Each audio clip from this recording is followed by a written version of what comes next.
Pessoal, mais uma vez, né? Boa noite para todos.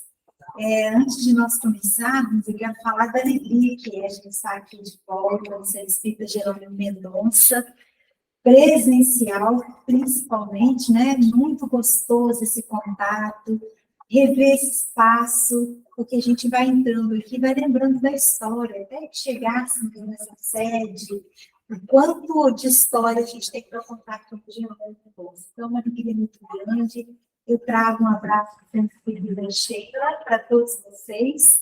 E nós vamos aproveitar essas vibrações que foram construídas aqui pela música ambiente, pela página referida, pela prece inicial, para mais uma vez agradecer a Jesus, agradecer aos espíritos amigos pela oportunidade desse breve encontro e que nós possamos, durante essa nossa conversa, receber do mentor espiritual de cada um de nós um abraço muito carinhoso e que a gente também consiga absorver desse abraço a energia que cada um de nós aqui necessita para a gente dar conta dos nossos desafios diários, gente, que não tem sido poucos. Então, que a gente possa receber na forma de coragem, de força, e eu tenho pedido muito ultimamente na forma de alegria. Então, que Jesus nos abençoe mais uma vez.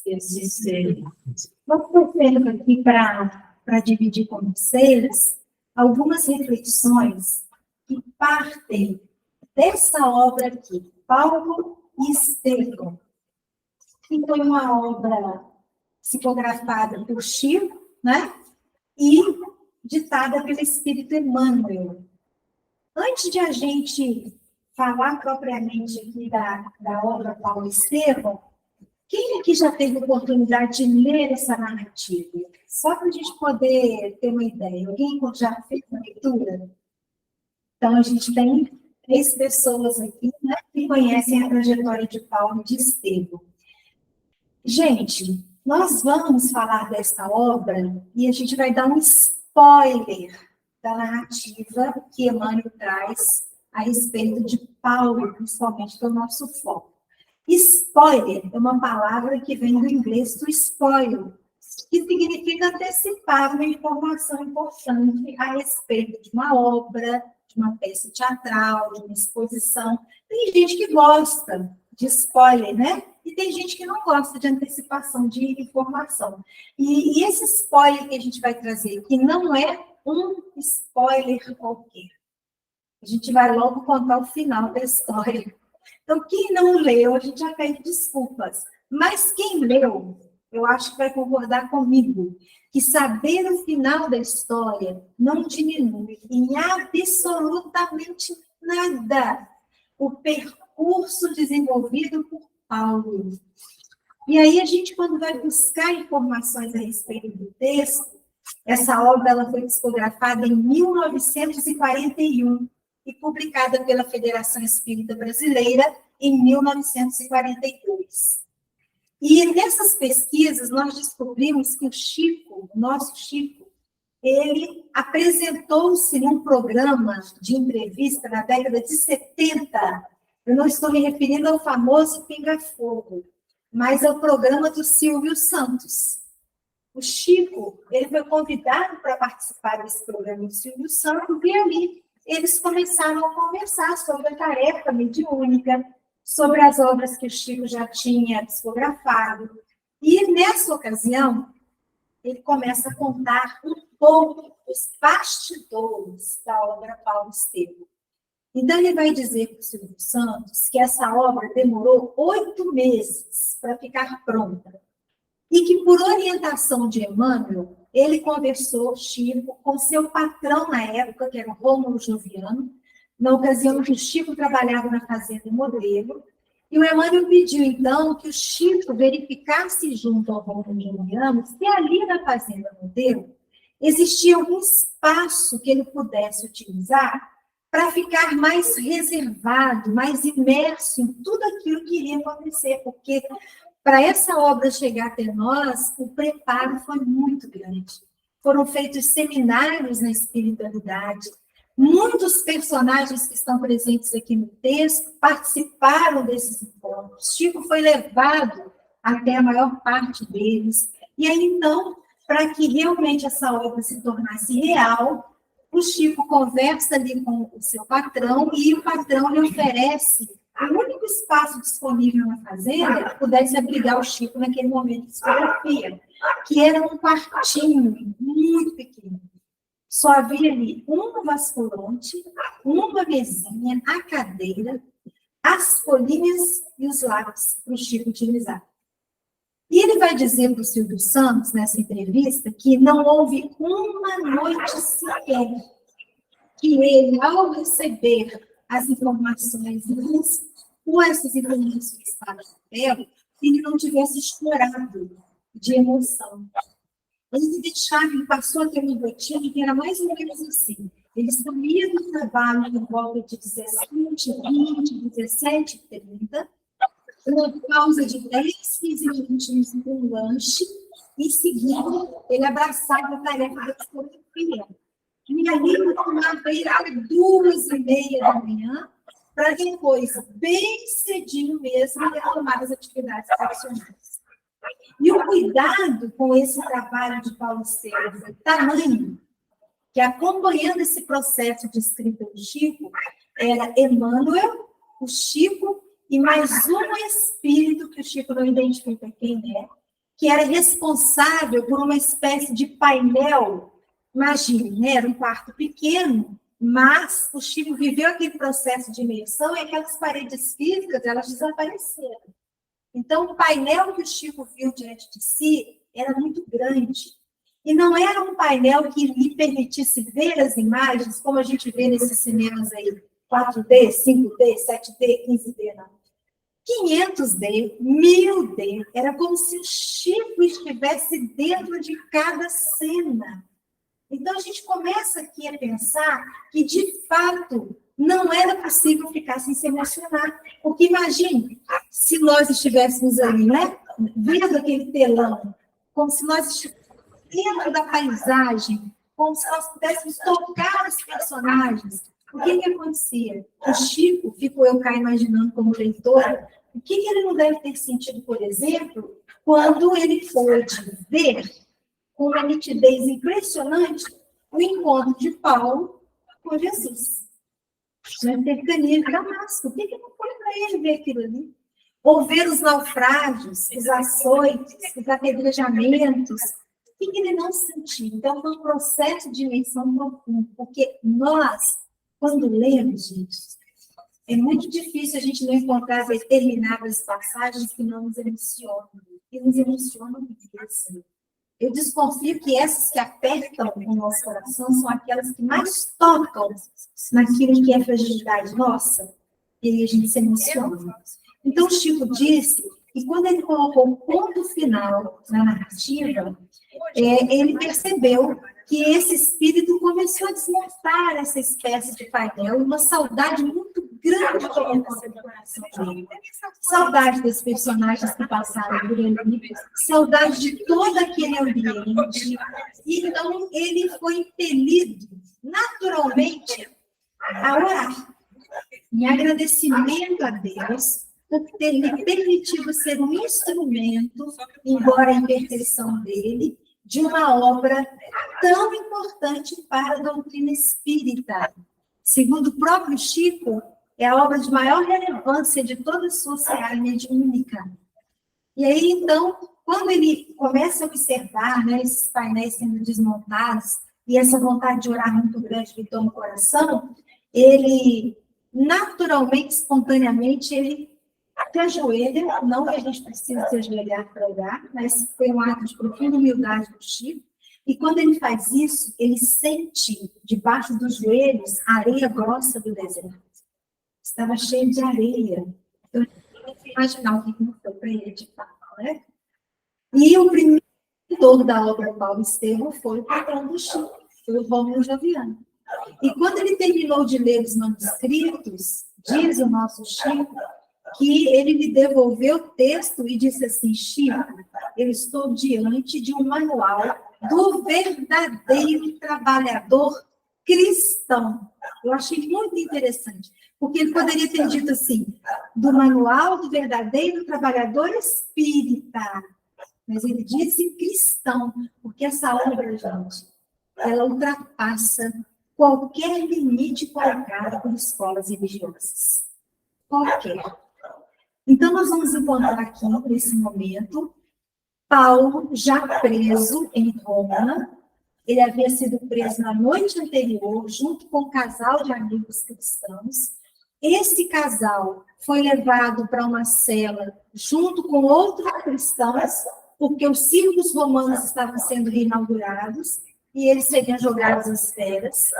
Mas Paulo, como tinha cidadania romana, ele foi colocado num outro ambiente. Emmanuel descreve que a cela onde Paulo estava era úmida, escura, fria e mais se assemelhava a uma cova. Era muito apertada.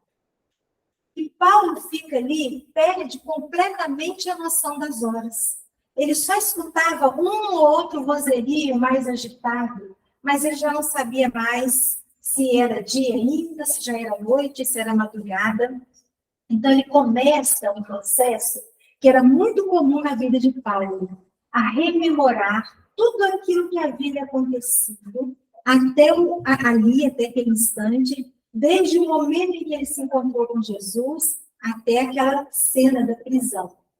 E guardem isso, gente, que Emmanuel vai colocar para nós. Ele diz que enquanto Paulo aguardava a passagem das horas, ele se entregava às orações, às meditações, não conseguia conciliar o sono, porque, agora abrindo aspas, porque é uma expressão de Emmanuel, Paulo guardava dentro de si uma expectação angustiante. Guardem para mim essa expressão. Expectação angustiante. Eu estava ali na cela, orando, não conseguia dormir e guardava no coração uma expectação, uma expectativa que eu angustiava. E aí, de repente, nesse movimento de orar, a cela é aberta. E alguém entra, retira Paulo dali de dentro, e aí, então, Paulo, quando ele sai, ele se depara com uma caravana de 6 soldados jovens e fortemente armados que o aguardavam do lado de fora. Quando eu fiz a leitura disso, eu pensei assim, mas puxa, Paulo contava provavelmente com os seus aproximadamente 68 anos, pouco mais, um pouco menos. E os 68 anos lá daquela época não são os 68 anos de hoje, né, pessoal? Completamente diferente. Fora isso, Paulo, ele não se alimentava bem. Para pregar a boa nova, para visitar as comunidades cristãs, ele dormia muitas vezes ao relento, frio, chuva, caverna. Ele já havia sido açoitado várias vezes, né? Apedrejado. Já tinha sofrido naufrágio. Então, ele estava bem debilitado fisicamente. Bem debilitado. Qual a necessidade de ele ser escoltado por 6 soldados fortemente armados? Fisicamente, o que Paulo poderia fazer? Fisicamente, nada. A questão aí que pesa é a autoridade moral de Paulo, que constrangia aquelas pessoas. Porque aqueles jovens olhavam para aquele ancião, alquebrado, fragilizado, e pensavam assim, que serenidade é essa que este homem carrega na iminência da morte? Porque Paulo sabia que ele estava vivendo o testemunho de Paulo. E as pessoas não compreendiam de onde ele tirava toda aquela serenidade. Então, nesse momento, Paulo estende os braços, tem os pulsos amarrados e passa por ali um soldado visivelmente embriagado, que escarra no rosto de Paulo. Emmanuel vai dizer que o apóstolo se limitou a levar as mãos amarradas no rosto, a limpar a face, e que não houve um movimento facial que demonstrasse o orgulho ferido de Paulo.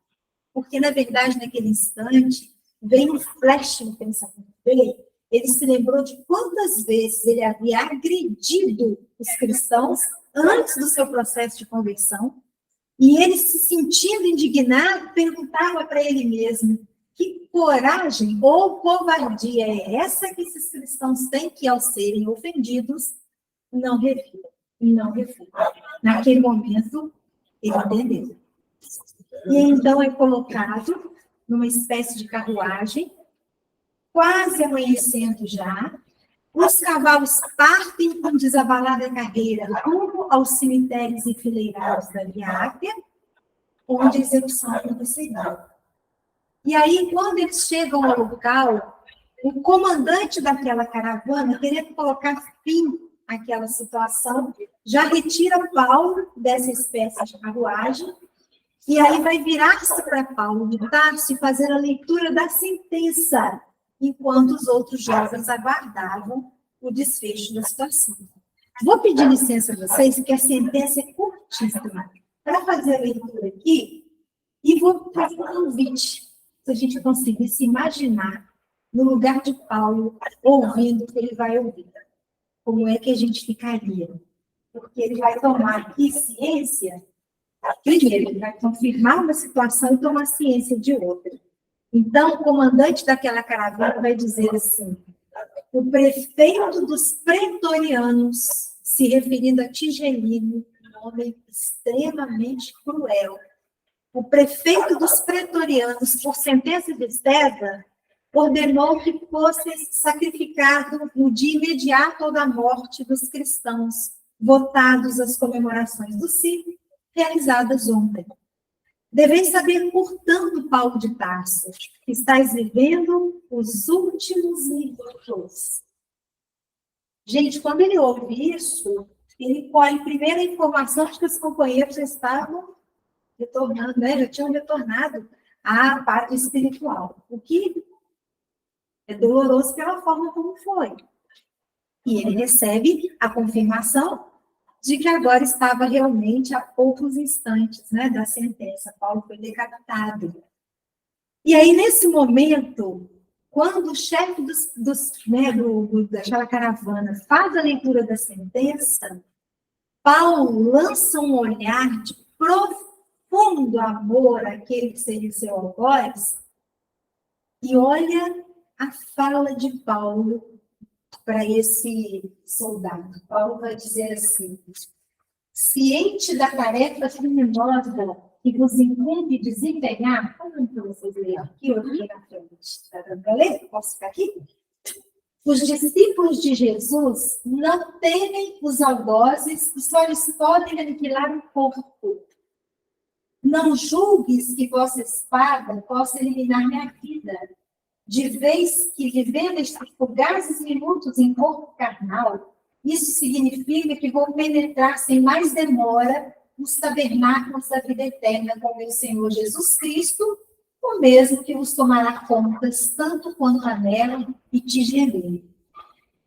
O bom de a gente fazer a leitura das falas, dos próprios momentos em que Emmanuel vai narrando, é porque, gente, é cada preciosidade que a gente extrai desses diálogos. Por exemplo, ali, a conversa que Paulo estava estabelecendo com aquele comandante, naquela ocasião, aquele comandante não compreendeu, porque era muito profundo que Paulo dizia para ele. Muito profundo. Ele está dizendo que o discípulo do Cristo não teme a morte do corpo físico. Vou repetir. O discípulo do Cristo não teme a morte do corpo físico. O que Paulo está conversando com aquele homem ali é o mesmo que Kardec conversa conosco lá em O Evangelho segundo o Espiritismo, no capítulo 2, no item 5, é um texto de Kardec mesmo. É um texto muito pequeno chamado Ponto de Vista, e vale muito a pena investir uma leitura e uma reflexão nesse item 5 do ponto de vista. Por quê? Porque ali Kardec vai falar que faz toda a diferença do mundo o ponto de vista a partir do qual nós interpretamos o que é a nossa vida material e o que vem após a vida material. Faz toda a diferença o lugar de onde eu olho o que eu sou, de onde eu venho e para onde eu vou, o que eu estou fazendo aqui. Mas antes de a gente reconhecer essa fala de Kardec, vou mostrar aqui uma imagem, só para a gente poder entender bem a importância dessa questão do ponto de vista. É uma imagem muito comum, pessoal, na internet, a gente nem vai se demorar nela não, tá? Provavelmente a maioria aqui, ou né, todos já conhecem. É aquelas imagens que geram ilusão de ótica, de maneira que a gente tem ali duas figuras representadas, né? Nós temos a figura de uma jovem e a figura de uma senhora. Todo mundo consegue enxergar as duas imagens ali naquela imagem única? Tem gente quebrando a cabeça aí. Uma eu consigo. A outra ainda não. Olha que interessante. Quando a gente localiza uma, para a gente poder informar a outra, é uma relativa dificuldade, porque o nosso ponto de vista está focado num traçado. Isso dificulta que a gente veja o outro traçado. Não quer dizer que a gente não vai conseguir enxergar. Então, vamos lá. Por exemplo, a jovem, vamos começar pela jovem. Ela está olhando para trás. Vou me aproximar aqui só para a gente poder mostrar o desenho, né? Aqui, ó, é o narizinho dela irritado, os cílios, ela está de perfil, né? Então, a gente tem o pescoço com a gargantilha, essa parte aqui, ó, lateral, né, do maxilar. Todo mundo conseguiu visualizar a jovem? A senhora, agora a gente tem que apagar a jovem do pensamento. A senhora, ela me lembra muito ali aquela bruxa da Branca de Neve, aquela que entrega maçã envenenada, aquela que é bem encarquilhada. Por quê? Veja bem. Ela agora está olhando para baixo, a senhora, com um lenço na cabeça, o narigão, ó, o queixo protuberante, deu? Deu. A boca, não é? Aí a gente consegue visualizar as duas imagens. Tudo depende do ponto de vista de onde eu estou olhando. A perspectiva que eu adoto. E aí algumas pessoas costumam perguntar assim, eu vi primeiro a jovem, o que isso quer dizer? Tem a menor ideia. Não tem a menor ideia. Alguma coisa tem, claro, né? Porque a gente vê aquilo que a gente quer, que a gente pode ou que a gente consegue naquele momento.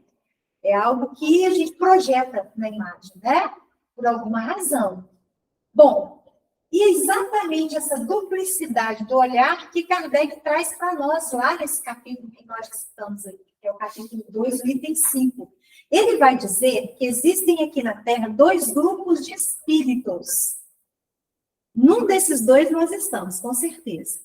Ele vai dizer que existe um grupo de espíritos que transita aqui pela Terra e que trabalha dentro desse contexto. Ó. A ideia clara e precisa que se faça da vida futura, dá uma fé inabalável no porvir. E essa fé tem consequências enormes sobre a moralização dos homens, porque muda completamente o ponto de vista pelo qual eles encaram a vida terrível. Vamos parar só um pouquinho aqui. A gente precisa destacar ali aquelas duas palavras, clara e precisa. São palavras que estão caracterizando o nome ideia. Não é qualquer ideia. A ideia tem que ser clara e tem que ser precisa. O que é uma ideia clara? É aquela que não dá margem de dúvidas, né? É uma ideia transparente, cristalina. O que é uma ideia precisa? Certa. Exata.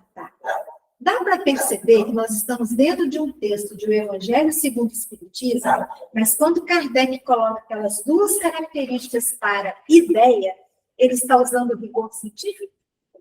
Porque é só mediante a experimentação, a pesquisa, a análise, que a gente consegue tornar o que é duvidoso, sombrio e obscuro em algo que é preciso, que não dá margem para dúvida. Então, veja o caráter científico aparecendo ali. O que Kardec quer colocar para nós? Que a nossa ideia com relação à vida futura, quer dizer, o que existe depois disso aqui, né? Ela tem que ser clara, ela tem que ser precisa. Porque isso vai fazer com que a gente tenha uma fé inabalável. Fé inabalável é aquela que não abala.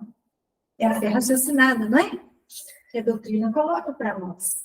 E ter uma fé inabalável faz o quê? Opera o quê em nós?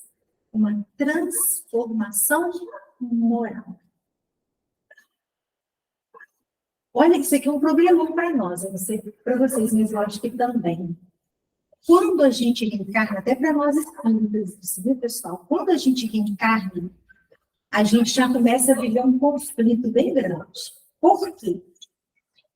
Nós somos espíritos o quê? Imortais. Nós somos espíritos imortais. Todo mundo tem certeza disso? Todos temos convicção de que nós somos espíritos imortais? As nossas escolhas são de espíritos imortais? As nossas atitudes são de espíritos imortais? Quando eu recebo uma crítica, eu me posiciono diante dela como um espírito imortal? Quando alguém me ofende, quando eu perco o emprego, quando eu tenho um revés financeiro, quando há desencarnação de um ente querido, quando eu recebo a notícia de uma doença grave, a minha posição diante dessas vivências é de espírito que se sabe libertar? Não quero desestabilizar ninguém, tá? É mais ou menos porque a gente está vivendo aqui hoje e agora, o que eu estou vendo aqui hoje e agora. Né? Não estou raciocinando na vida futura, na verdadeira paz. Exato. Que é isso que Exato, nós somos, olha, gente, e não é para a gente sair daqui chateado, não. Porque o Evangelho não é para nós. O Evangelho não é para espírito puro que já resolveu suas questões. O Evangelho é para nós. E o Evangelho não exige, Jesus não exige nada. Ele não nada. Porque ele entende o que é estar aqui e ser como a gente é. Então, é só para a gente pensar, porque às vezes a gente vai repetindo coisas. Racionalmente, a gente sabe que a gente é um espírito mortal. Mas enquanto o meu sentimento não chegar junto com a razão, não há compreensão legítima. Não há compreensão legítima, entende? Então, quando a gente reencarna, o nosso grande conflito é, nós não sabemos, aqui, a gente sabe que a gente é espírito imortal. Só que quando a gente reencarna, a gente assume um corpo que é o quê? Mortal, finito, material, que acaba, que é marcado pela provisoriedade das coisas, não é? E aí a gente vem para cá e esquece que aqui é provisório. E aí a gente se apega. A gente esquece que é provisório. E aí, diz Joana de Ângeles, no capítulo 2 do livro Plenitude, quando ela faz um estudo sobre a origem dos sofrimentos, ali ela vai dizer ela vai, né, agrupar o sofrimento em três grandes áreas. Vai dizer que existe o sofrimento pelo condicionamento, a gente sofre porque já acostumou a sofrer e a gente se apega àquele sofrimento. Existe o sofrimento pelo sofrimento, a gente já sofre porque sabe que vai sofrer, a gente já sofre antecipadamente. E existe o sofrimento da impermanência, que é esse aqui, ó, é o sofrimento que a gente tem, porque a gente sabe que tudo que é material acaba. O sofrimento que a gente tem porque as coisas na Terra são impermanentes, são provisórias. Emmanuel tem uma fala que diz assim, tudo que o olhar humano, falando da gente aqui, encarnado, tudo que o olhar humano alcança já está morto ou vai morrer. Estou olhando para vocês. Vocês estão olhando para mim. Isso vai morrer. Não é? Quando a gente fala isso, foi tão interessante uma vez, a gente conversando sobre isso, a pessoa virou e fez assim, ai, passa a morte que eu estou forte. Achei muito engraçado. Muito engraçado, porque, gente, nós somos espíritas, mas nós somos imperfeitos, nós temos as nossas fragilidades. Enquanto a gente não assume isso, A gente vai escondendo da gente mesma, porque a gente precisa tratar, que a gente precisa cuidar, né? Então, o que a gente faz? A gente quer, de toda forma, ter o controle das coisas, porque a gente sabe que tudo aqui é provisório, então a gente quer controlar. O tempo todo a gente quer controlar as coisas. Aí a gente começa a fazer listinha, né, Gil, das coisas a fazer. Aí você faz aquela lista enorme. Aí vai ticando, nunca chega ao final, porque uma parte vai se perdendo pelo caminho, porque outra teve que entrar, não é? Então a gente acha que a gente está no controle, que a gente quer guardar aquela ilusão de que nós vamos conseguir deixar na nossa vida tudo organizadíssimo, muito organizado. E não é assim. Guimarães Rosa, numa obra espetacular chamada Grande Sertão Veredas, ele coloca ali um personagem que é o Riobaldo, né? Um jagunço. E tem uma fala do Riobaldo que é muito conhecida. Ele diz assim: olha, seu moço, o correr da vida embrulha tudo. A vida é assim. Esquenta e esfria. Aperta e daí afrouxa. Sossega e depois desinquieta. O que ela quer da gente é coragem. Coragem. Nós somos arrumadores do nosso ser. Arrumadores em dois sentidos. De ficar arrumando mesmo o tempo todo. E o tempo todo a gente tem que dar roupa para a vida da gente, não tem? O tempo todo a gente tem que dar roupa para a vida da gente. Então, quando Kardec fala que a nossa ideia tem que ser clara e precisa com relação à vida futura, é por quê? Porque a gente vai aprender a olhar as coisas que acontecem conosco no aqui e agora, na Terra, sob uma perspectiva diferente. Isso, gente, é trabalho lá mesmo. Não é só girar um botãozinho que a gente alcança. Esse grupo aqui é o grupo do Paulo de Tarso, o grupo de Simão Pedro, o grupo de tantos discípulos anônimos da época de Jesus, da nossa época, que abraçaram a tarefa e foram destemidos, embora na matéria. Mas eu com certeza não estou nesse grupo aqui. Mas eu me encaixo bem no segundo. Mas eu falo o segundo. Esse aqui não vem. Pela simples dúvida sobre a vida futura. Olha que interessante, gente. Simples, não precisa ser uma dúvida grandiosa, não. Pode ser uma dúvida pequenina que eu tenha com relação à vida futura. O homem concentra todos os seus pensamentos na vida terrena. É o aqui e agora, né? Que já foi falado, imediatismo. A gente vive num imediatismo muito grande, né? Eu me lembro aqui, quando a gente estudava essas coisas da tecnologia, fazia curso técnico de processamento de dados. Eu vou voltar lá no tempo do EPA. Né? Aí tinha aquele computador gigantesco, com uns disquetes deste tamanho, que você inseria, aquele negócio estava rodando, demorava para carregar. E a gente ficava ali achando aquilo tudo fantástico. Hoje, se a gente põe uma coisinha para carregar que demora 15 segundos, você já viu o desespero da gente? Como é que é? Nossa, que moleza, que coisa, né? A gente está imprimindo uma velocidade muito grande e exagerada. Então, a gente concentra tudo no aqui e no agora. Incerto do porvir, como eu duvido do que vem depois, eu vou me dedicar ao presente, né? A perda do menor dos seus bens causa um congentimado. Aí Kardec vai listar uma série de acontecimentos. Um desengano, uma esperança perdida, uma ambição insatisfeita, uma injustiça de que seja vítima, o orgulho ou a vaidade ferida. São tantos outros tormentos que fazem da sua vida uma angústia perpétua, pois que se entrega voluntariamente a uma verdadeira tortura de todos os instantes. Esse era o nível da fala de Paulo de Tarso para aquele comandante. Era muita coisa para ele, né? Aquela fala de Paulo, lembra? Era sobre isso que ele falava. Então, eu não temo a morte do corpo físico. E aí, o comandante, então, ouve aquela fala e determina que Paulo conte 20 passos para se colocar no lugar da sentença. E aí que vem uma parte, assim, das muitas partes bonitas de Paulo e Estevão. Essa eu tenho um carinho muito grande, porque mostra a transparência do trabalho da espiritualidade, até com aqueles que são o vaso escolhido, até com aqueles que são mártir do cristianismo. Vocês vão me entender. Paulo começa a fazer a contagem dos 20 passos. E ele vai contando. Quem olha de fora vê o semblante sereno de Paulo. E o ouve, né?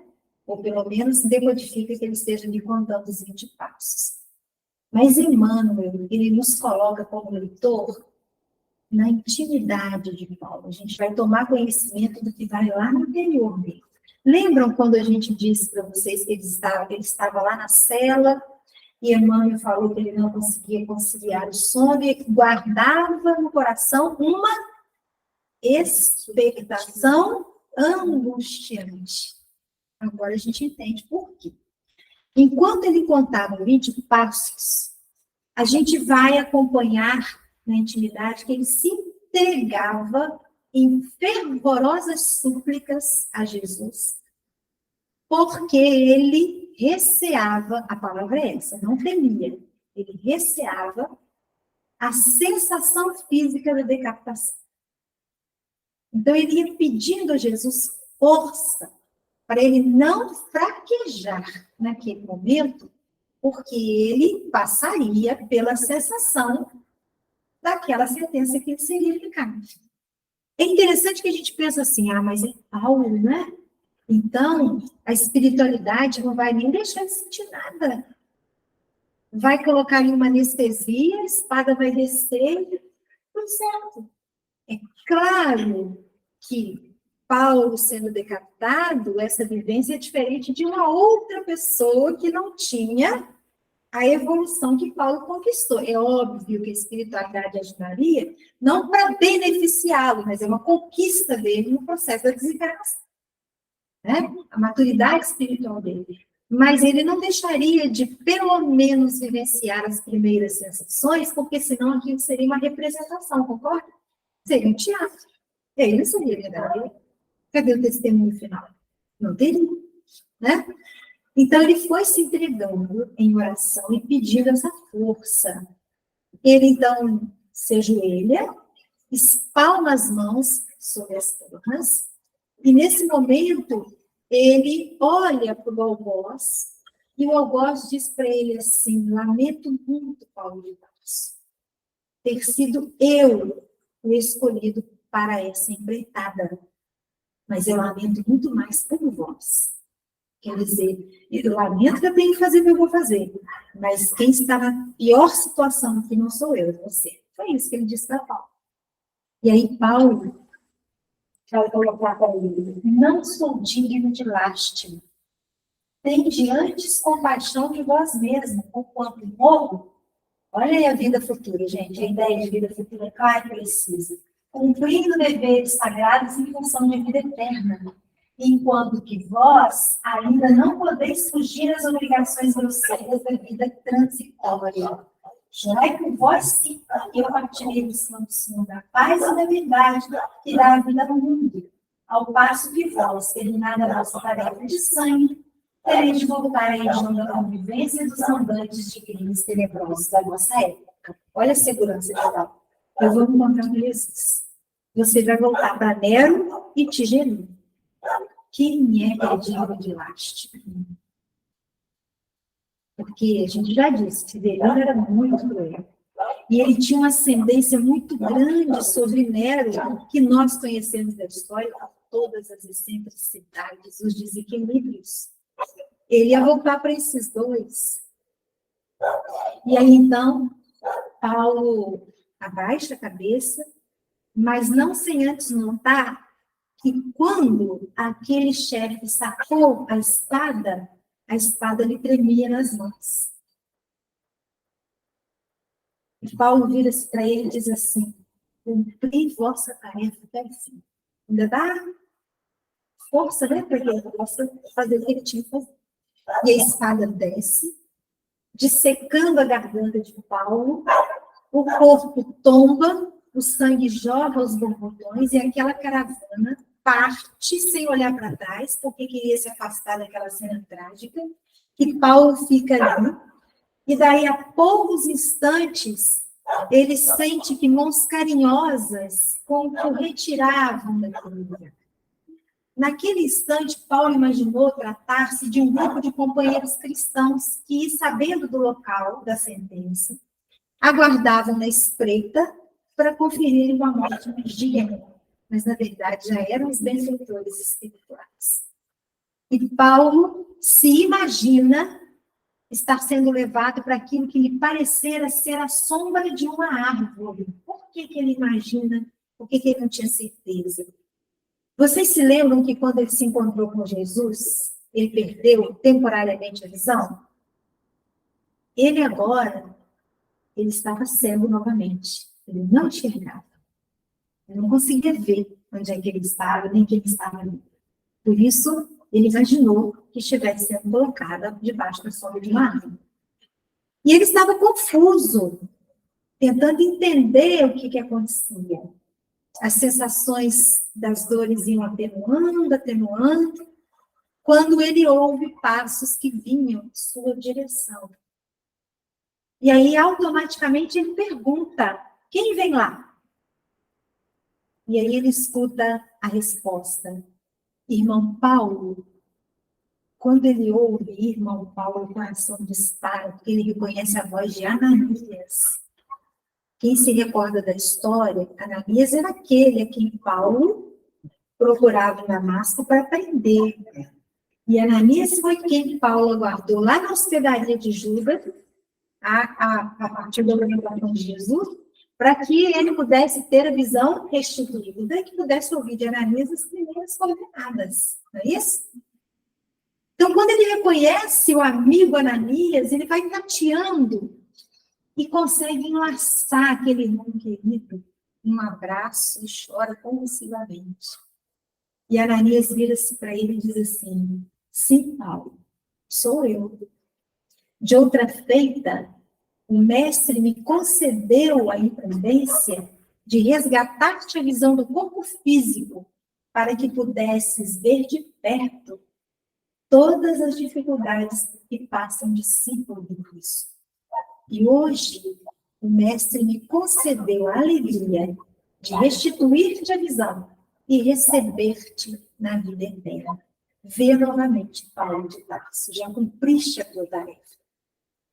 E aí ele imediatamente consegue, as escamas caem dos olhos assim, espirituais, e ele consegue enxergar. Diz Emmanuel que a primeira coisa que ele faz é olhar para as mãos, olhar para as vestes, botar a mão no rosto, ele viu que as roupas não estavam lameadas, nem ensanguentadas, que a mão estava ali super.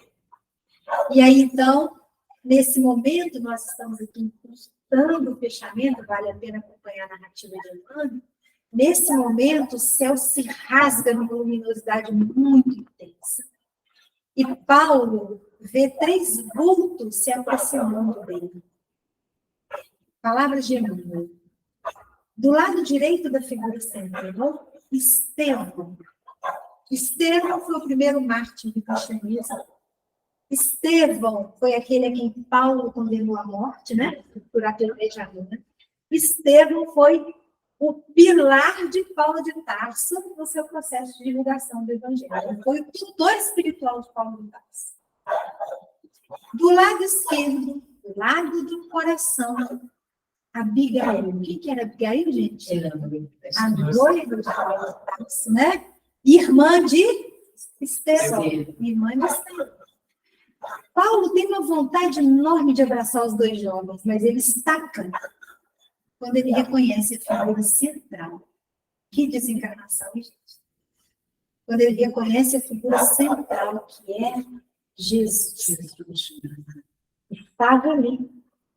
O vaso escolhido Paulo de Tarso, na frente do mestre.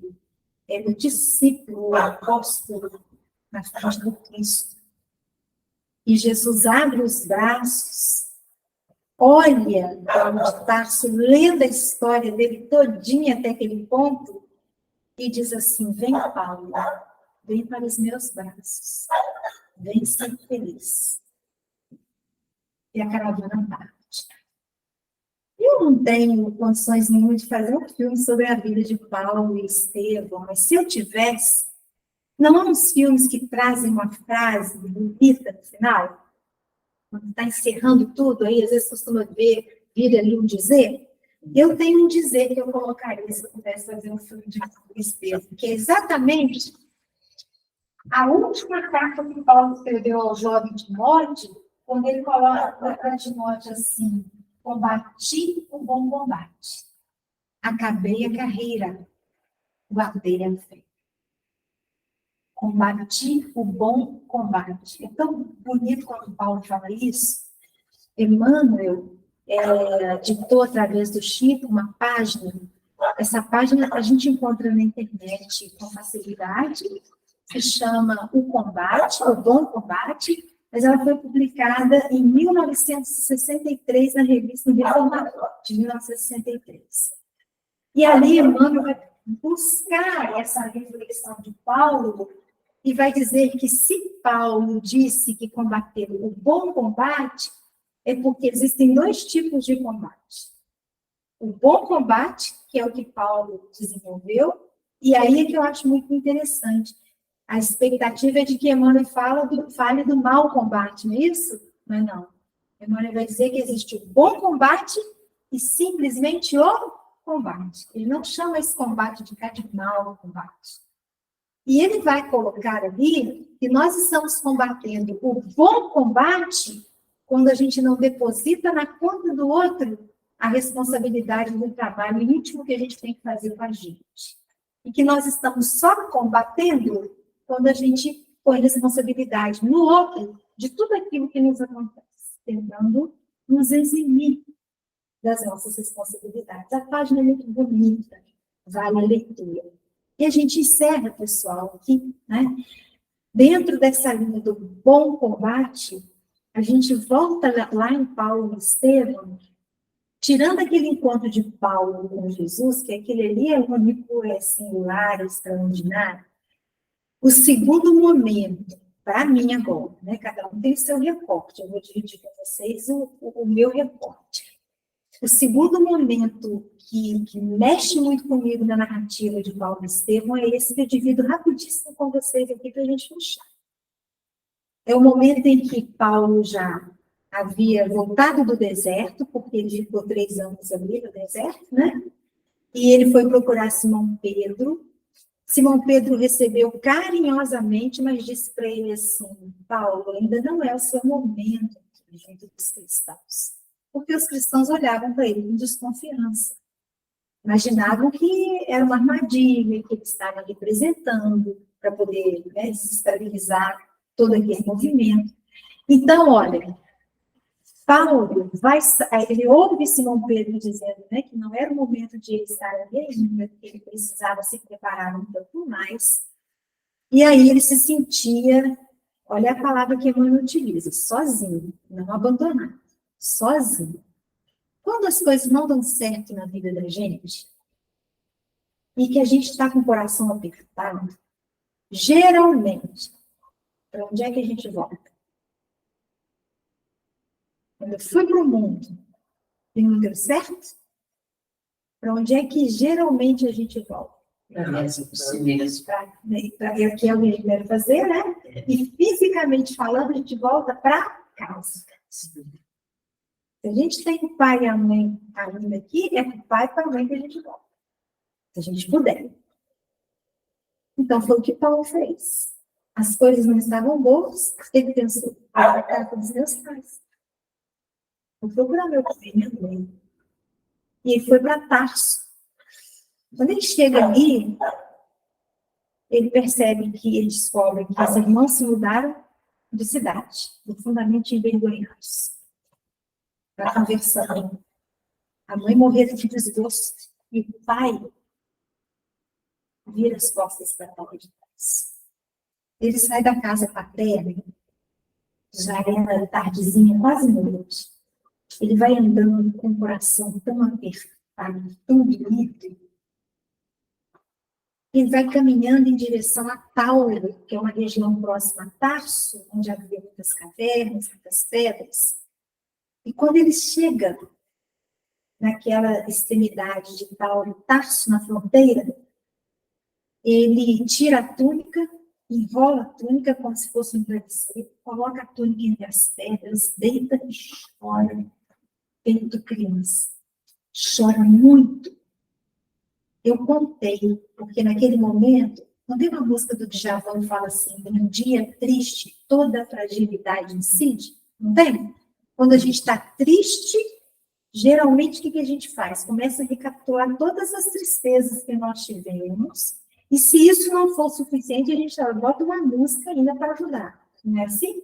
Paulo fez isso. Ele começou a recapitular, gente, eu contei 14 desventuras que lhe aconteceram. E desventura, não é tropeçar e cair, não é sentir mal, não é ter dor de estômago, não. É desafio pesado. 14, desde que ele se encontrou com Jesus, só desventura em série. E quanto mais ele lembrava, amigo de infância que o abandonou, o deboche quando ele foi pregar em Damasco ainda, pela primeira vez como cristão, às vezes que ele precisou sair escondido, incesto, porque incesto e à noite, pular muro furtivamente, 14. E de tanto chorar, ele adormece, entra em êxtase espiritual. E aí vem Abigail e Estevão, em sonho. O diálogo de Estevão e Paulo vale a pena, porque o tema é culpa. Mas eu quero fechar, nesses minutos que nos faltam, com o finzinho do diálogo entre Paulo e Abigail. A gente fica pensando assim, é tão bom se a gente pudesse ter um sonho deles, se viesse um mentor espiritual dessa envergadura para nos orientar, né? Assim que a gente pensa, né? Imagina um Emmanuel, um de antes, uma Abigail, mas a gente não dá conta desse povo, não. Sabe por quê? Paulo ali se acabando de chorar, já tinha passado tudo e mais alguma coisa. Abigail chega para ele e diz assim, por que choras, Paulo de Tarso? Se a luta nem começou, o homem já estava sofrendo há 3 anos, gente. Ela fala para ele que a luta nem havia começado, de fato, não havia. E aí, eles conversam tanto mais, e eu deixo com vocês o diálogo final, quando Paulo, percebendo que Abigail precisava retomar a caminhada no mundo espiritual, ele pergunta para ela assim, Abigail, o que eu devo fazer para entender os desígnios de Jesus para a minha vida? Em outras palavras, o que eu tenho que fazer para eu entender o que Jesus quer de mim? Não é uma pergunta que a gente também tinha vontade de fazer, Senhor, o que você quer de mim? Ele transforma isso em questão. E aí, Abigail, pode passar uma negócio, pode passar, pode passar, mas, aí. Abigail disse para ele assim, ama. Quem entendeu o que Jesus quer em você? Ama. Ela só fala ama. Paulo entende na hora que esse amor que ela coloca para ele não é amar o próximo. Isso seria consequência. Ele ia ter que aprender a amar ele mesmo. É fácil a gente se amar, gente? Pelas coisas que a gente anda fazendo com a gente, fica claro que a gente não cuida da gente do jeito que a gente deveria cuidar. Então, o amor que Paulo ia ter que descobrir, primeiro é o amor em relação a ele, porque ele carregava tudo. Se sentia culpado. Aí ele colhe essa resposta e fala assim, nossa, Abigail, mas o que eu faço para alcançar tão alta expectativa? Porque amar é difícil. O que eu vou fazer para eu alcançar isso? Aí Abigail diz para ele assim, trabalha, mas não é o trabalho externo, é o trabalho íntimo. Vale a consulta lá no texto original, porque Paulo está pensando nisso tudo, que trabalho é esse? Aí vem vem as reflexões dele escritas ali. Emmanuel fala para nós o que está pensando, o que é esse trabalho. É o combate, é o bom combate. Aí ele fala, ama, pensa, né? Ama, trabalha, eu vou desanimar. Aí ele pergunta, o que eu devo fazer contra o desânimo destruidor? Abigail diz para ele assim, espera. E esse espera é do verbo esperançar, não é do verbo estacar, não. É trabalhar, é esperar trabalhando. Porque quem não espera, se desespera. E aí ela já vai longe quando ele faz a última pergunta. Abigail, ama, trabalha e espera. Tudo isso vivendo com a indiferença dos homens. Como é que eu vou dar conta? Ela remata. Perdoa. Ama, trabalha, espera, perdoa. Essa foi a estrada de Damasco de Paulo. Esse é o famoso programa de Abigail. Ele traçou esse programa para Paulo. Ele abraçou o programa e combateu com combate. Que a gente possa se inspirar, pessoal, nessa trajetória de Paulo, guardadas as proporções, né, do nosso empenho, do nosso esforço, e não vamos desanimar.